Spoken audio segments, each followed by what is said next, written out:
श्री हनुमान जी महाराज के बल का तो कोई पार नहीं। रावण बड़ा बलवान। एक दिन रावण हनुमान जी से बोला कि हमारी आपकी लड़ाई हो जाए। हनुमान जी बोले तैयार, पर फैसला कैसे होगा? बड़ी देर तक लड़ाई होगी, तुम भी बलवान और हम पर भी राम जी की कृपा है। रावण बोला लंबा वाला युद्ध नहीं, एक एक मुक्के का युद्ध, एक मुक्का मैं मारूंगा, एक तुम मारो। हनुमान जी ने कहा हम तैयार हैं। रावण पहले मुक्का तुम ही मारो। रावण बोला मैं क्यों, तुम क्यों नहीं? हनुमान जी बोले इसलिए कहीं हमने पहले मुक्का मार दिया तो पता नहीं तुम्हारी वारी आती भी है कि नहीं, तुम्हारी मन की मन में ही रह जाएगी, इसलिए पहले तुम ही। रावण ने पूरी शक्ति से मुक्के का प्रहार किया, पर तुलसीदास जी कहते हैं जान टेक कपि भूमि न गिरा। हनुमान जी घुटने के बल वीरासन में बैठे रहे, कुछ नहीं बिगड़ा। और रावण अपनी 20 आंखें बार बार बंद करे, फिर खोले, फिर हनुमान जी ने कहा कि आश्चर्य मत करो, हम स्वस्थ हैं, पर अब तुम तैयार हो जाओ।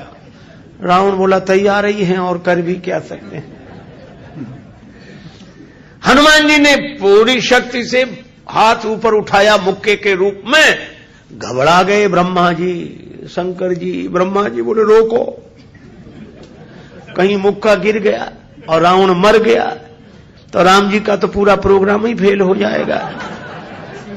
उनकी रामायण पूरी होने दो, तुलसीदास जी की और लीला राम जी की पूरी होने दो। अब हनुमान जी हाथ नीचे करें, आवे ने ऊपर देखा तो ब्रह्मा जी हाथ जोड़े थे कि दया करो। हनुमान जी बोले तो थोड़ा सा स्वाद तो चखा देना चाहिए। तुलसीदास जी कहते हैं कि रावण साधारण वीर नहीं है, जो 10 शीश मही धर ईश को 20 भुजा खुली खेल ने हारो। और उस पर जब हनुमान जी ने प्रहार किया तो सो हनुमान हन्यो मुठिका, तो रावण को ऐसे लगा कि गिरिगो गिरिराज जो गाज को मारे हो, जैसे गिरिराज हिमालय पर वज्रापात हुआ हो। रावण धरती पर गिर गया, मूर्छित रहा बड़ी देर तक। बड़ी देर में आंख खुली तो बोला बड़े बलवान हो। हनुमान जी बोले बल तो इन्होंने देखने नहीं दिया, ब्रह्मा जी और शंकर जी ने। बल तो तब होता जब तुम बताने के लिए बचते ही नहीं। गोस्वामी जी लिखते हैं कपिबल विपुल सराहन लागा। हनुमान जी के बल की सराहना रावण करता है और किसी की नहीं करता।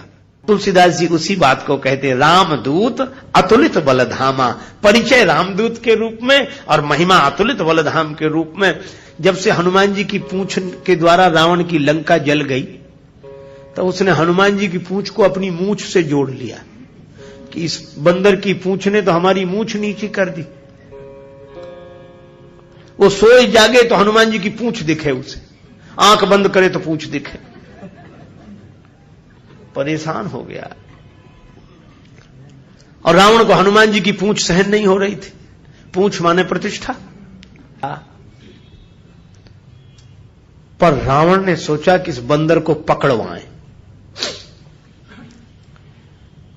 4 तरह की सेनाएं भेजी, हाथी पर सवार सैनिक, घुड़सवार, रथी और पैदल।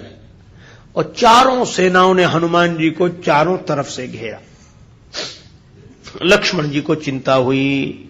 लक्ष्मण जी बोले प्रभु हनुमान जी अकेले हैं, 4 सेनाएं उन्हें घेर रही हो, गदा भी नहीं लिए हैं हाथ में, आज्ञा हो तो हम चले जाएं। राम जी बोले नहीं, जाने की जरूरत है लक्ष्मण, हनुमान जी अकेले ही काफी है। अतुलित बलधामा। अच्छा तो लड़ेंगे कैसे? बोले अभी देखना। और सच में लड़ाई शुरू हुई। चारों सेनाओं ने इकट्ठे होकर आक्रमण किया हनुमान जी को चारों तरफ से घेरकर। पर वारे बजरंग बली अतुलित बलधामम, वीर बजरंग बली ने जिस समय छलांग लगाई और ऐसी छलांग लगाई पवन के वेग को लज्जित करते हुए वीर बली बजरंग ने कि हाथी पर पहुंच गए। हाथी पर सवार सैनिक को नीचे गिरा दिया और पलटी खाकर विशाल रूप बनाकर हाथी को ही हाथों में उठा लिया। अब बोलो गदा से तो 2-4 मरते और हाथी जिस पे पटकेंगे 2-4 मरेंगे। और इतनी फुर्ती कि एक हाथ से इसमें हाथी, एक से उसमें हाथी, और दोनों हाथियों को ऐसे जो किया, हाथी सो हाथी मारे। हाथी उठा के हाथी पर पटक दिया। और इतने में घुड़सवार लोग आए तो घोड़ा उठाकर घोड़े पर और रथ उठाकर रथ पर। राम जी कहते वाह हनुमान वाह वाह वाह। 4 इन सेनाओं से, रथियों से, हाथी पर सवार सैनिकों से, घुड़सवार सैनिकों से अकेले लड़ रहे हैं, लक्ष्मण जी बोले कमाल कर रहे हैं हनुमान जी, 3-3 सेनाओं से हाथी को समाप्त कर देते हैं, दोनों मरते हैं। रथ जिस रथ पे पटके दोनों खराब, घोड़ा घोड़े पर पटके दोनों मर गए। लक्ष्मण जी बोले कमाल कर रहे हैं हनुमान जी। तुलसीदास जी बोले अतुलित बलधाम है। राम जी बोले लक्ष्मण और एक बात तो देखो, ये तो आगे का कमाल है, पीछे तो देखो। पीछे क्या? बोले पीछे पूंछ अपना कमाल कर रही। जो चक्कर में पड़ा, लपेटा, पटका, साफ किया, फिर दूसरे के लिए तैयार। और पूंछ की लंबाई निश्चित हो तो आदमी सोचे कि इस एरिया मत जाना, खतरा है, पर ये पूंछ बढ़ भी जाए और घट भी जाए। कवितावली में रावण सोच रहा था सेनाएं इकट्ठी गई है तो बंदर को पकड़ के लाएंगी। एक बंदर 4 सेनाएं, न तो सेनाएं लौटी, संवाददाता लौटे, समाचार देने वाले। रावण ने कहा बंदर कहां है? संवाद देने वाले बोले बंदर तो वहीं। सेनाएं कहां? बोले साफ मर गई सेनाएं। हां, क्यों? कहा कि महाराज उस बंदर के सामने टिकना मुश्किल है, जो सामने गए टिके ही नहीं, जाते ही साफ हो गए।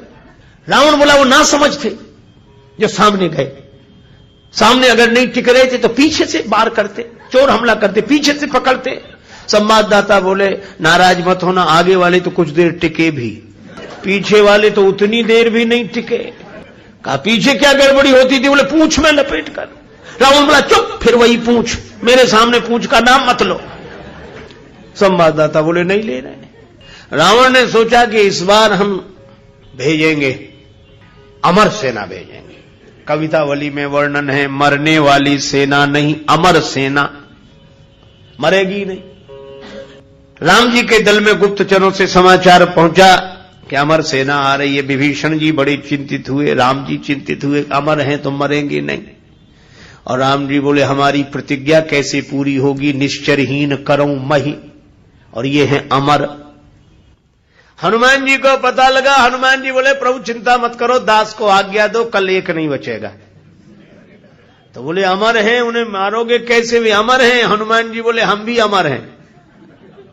राम जी बोले उन्हें ब्रह्मा जी ने वरदान दिया है कि तुम अमर रहो। हनुमान जी बोले हमें हमारी जानकी माता ने कहा अजर अमर गुण निधि सुत हो। जानकी माता का आशीर्वाद है, हम भी अमर है। लक्ष्मण जी बोले प्रभु इन्हीं को भेजो, ये अमर अमर की लड़ाई ठीक रहेगी। दूसरी दिन आई अमर सेना, हनुमान जी लड़े ही नहीं उनसे। सामने गए, किसी ने हनुमान जी से कहा लड़ते क्यों नहीं, अमर सैनिक सामने खड़े। हनुमान जी बोले पहले से पता है कि इन्हें मरना नहीं है, तो जिन्हें मरना ही नहीं है उनसे लड़ने से क्या फायदा, तो कुछ तो करो। बोले हाँ कुछ करते। और हनुमान जी ने क्या किया? कवितावली में वर्णन है। हनुमान जी के दाव में पड़े, हनुमान जी ने बड़ी लंबी पूंछ बढ़ाई पूंछ और सबको इकट्ठे ही लपेटा, लूम लपेट, और पूंछ में लपेट कर आकाश निहारी के अमर थे। बड़े घबरा गए। मरने वाले से जो नहीं मरते उन्हें ज्यादा चिंता होती। मरने वाला तो ये सोचकर निश्चिंत हो जाता कि ज्यादा से ज्यादा मरेंगे और क्या होगा, पर ये अमर थे, ये सोच रहे थे मरेंगे नहीं, पता नहीं कहां जा रहे हैं और कितने ऊपर से गिरेंगे, मरेंगे नहीं, इसलिए ज्यादा चिंता है। और हनुमान जी अतुलित बलधामा में ऐसी शक्ति से फेंका, चिंता से उनके शरीर सूख गए। क्यों? बोले चल आकाश में उड़ते ही जा रहे हैं कि ये तो और ऊपर उड़ रहे हैं और ऊपर जा रहे हैं। और हनुमान जी ने इतने ऊपर फेंक दिए कि पृथ्वी की गुरुत्वाकर्षण सीमा रेखा को पार कर गए। पृथ्वी उन्हें नीचे खींच ही नहीं सकती थी, धरती पर लौट कर आए नहीं। हनुमान जी बोले अब तुम खूब अमर बने रहो, आकाश में ही तो मंडरा रहे, धरती पर तो एक भी नहीं हो। राम जी की प्रतिज्ञा पूरी हो गई, निश्चरहीन करऊं मही। रावण आज बड़ा प्रसन्न था कि अमर सेना गई है, तब तो वानर को पकड़कर लौटेगी ही। फिर संवाददाता आए। रावण ने पूछा बंदर कहां है? संवाददाता बोले बंदर तो वहीं है। सेना? संवाददाता बोले ये कैसे कह दें कि मर गई, अमर थी तो मर तो नहीं गई पर गई, हमने जाते देखी, लौटकर आते नहीं देखी। तो कहा इतनी बड़ी सेना को आकाश में कैसे फेंक दिया? बोले फिर नाराज हो गया, पूंछ में लपेट कर। रावण बोला तुम लोग दूर चले जाओ, मैं सुनना नहीं चाहता पूंछ के बारे में कुछ। ठीक है ना सुन। रावण अकेले में सोचने लगा कि मैं भी तो जरा देखूं, यह काम अपने हाथ में लेता हूं, किसी को सौंपने से बात नहीं बनेगी। हनुमान जी रण प्रांगण में बैठे थे, रावण चुपके से गया पीछे से दबे पांव और उनकी पूंछ पकड़ी, 20 भुजाओं की ताकत लगाई कि ये पूंछ उखाड़ ही डालो। हनुमान जी लड़े नहीं। किसी ने कहा लड़ते क्यों नहीं? बोले सामने आता तो लड़ते, जो पीछे उससे क्या लड़े। तो कहा कुछ तो करो। रावण सोच रहा था कि हनुमान जी अब मुड़ेंगे और हमसे भिड़ेंगे, पर हनुमान जी न भिड़े न मुड़े, उड़े। ये तो उसको कल्पना नहीं थी कि ऐसा भी हो सकता है। उड़े उड़े बजरंग बली, और ऐसे उड़े। रावण पूंछ पकड़े था, जल्दी जल्दी में छोड़ नहीं सका। कल्पना होती तो छोड़ देता। रावण पूंछ पकड़े था, हनुमान जी उड़े तो रावण भी लटक गया। पहले पूंछ छोड़ नहीं रहा था, अब छोड़ सकता नहीं था, अब तो पूंछ ही आधार था। हनुमान जी उड़ते ही जाए, उड़ते ही जाए। अब रावण ही कह रहा था कि हे शंकर भगवान, ये पूंछ कहीं टूट न जावे या हमारे हाथ से छूट न जावे। नहीं, हम तो कहीं के नहीं रहे, न धरती के न आसमान के। तुलसीदास जी बोले, रावण जिनके चरण पकड़ने चाहिए, उन संतों की प्रतिष्ठा की पूंछ उखाड़ने की कोशिश करोगे तो कहीं के नहीं रहोगे, न धरती के न आसमान के। और हनुमान जी का कुछ नहीं बिगड़ा, आज तक कुछ नहीं बिगड़ा। इसीलिए हनुमान जी महाराज के बारे में तुलसीदास जी कहते हैं कि वे अभिमान शून्य हैं, उनका अपना अभिमान नहीं है।